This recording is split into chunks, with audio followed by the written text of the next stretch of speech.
New York Governor Andrew Cuomo is criticizing law enforcement officials who refuse to enforce the state's latest COVID-19 restrictions, including the 10-person cap on private gatherings ahead of Thanksgiving. Watch this.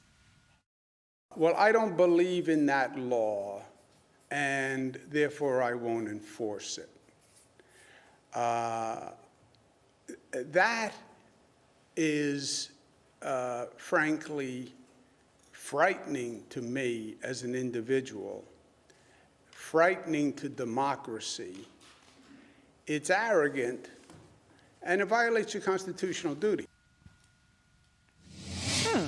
My next guest says, guess what? He is actually not going to enforce the governor's limits on social gatherings. Fulton County Sheriff Richard Giardino joins me now. Sheriff, great to see you today. Thank you for being with me. First of all, what goes through your mind when you hear the governor say what he just said, that you don't have the right to not follow the restrictions?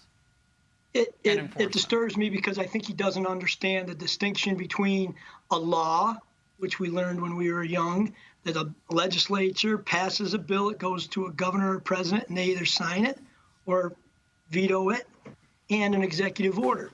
Legislature in New York abdicated the role by giving full authority to the governor. These are executive orders. That's why he can issue an executive order to a bar, a restaurant, or a gym, because they all have licenses under the state liquor authority or the health department. And so therefore, he's got control under the authority of his departments, and they can limit hours, they can limit masks, they can limit distancing in seats in the restaurant, and they can fine them. But an executive order aimed at an individual in their home, everyone just gets that sense without even me having to cite the law that something's wrong with that. Now, interesting on your lead-in, in Oregon, it was 6 people at your home. In New York, it's 10. Yeah. So does that mean that the COVID is more dangerous in Oregon and less dangerous in New York? It means they're picking arbitrary numbers. So that's one reason it would not survive constitutional muster. As a former Superior Court judge and a former district attorney, it's incumbent on myself and the governor, who both took an oath of office, to uphold the Constitution. And I'll stand by the Constitution every day over an executive order. Steuben County Sheriff, another area of New York, James Allard said in a statement, officers will not be peeking in your window or attempting to enter your property to count the number of persons at your table on Thanksgiving. You mentioned those numbers. I bring that up. Governor Cuomo said he's not asking anybody to do that, but said if they receive complaints or happen upon large groups inside for the holidays, they should break up the parties. How do you happen upon my living room that's on the backside of my house? Good question.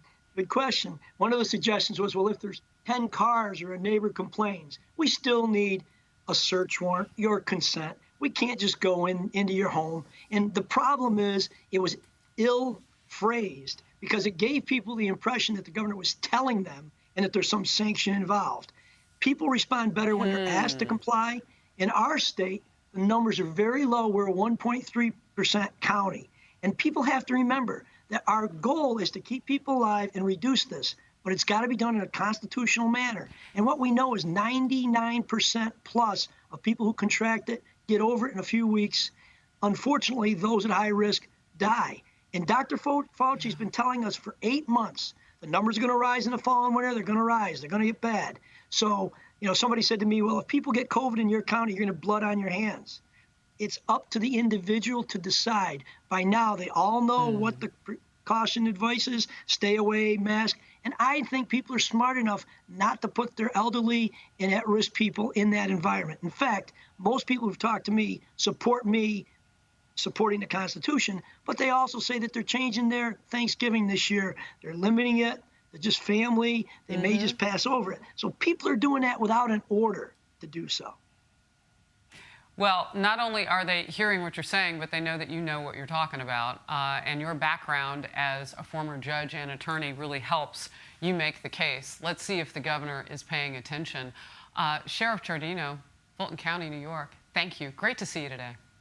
Thank you, Harris. Good seeing you. Have a nice weekend and have a limited to 10 Thanksgiving Day. I'm going to adhere by personal responsibility and do what you say, Sheriff. Thank you very much. Hey, don't tell me how many you're having or I'll have to send a SWAT team, and I don't want to do that, Harris. Or where my living Thank room you. is, apparently. Okay. Happy Thanksgiving. Thank you.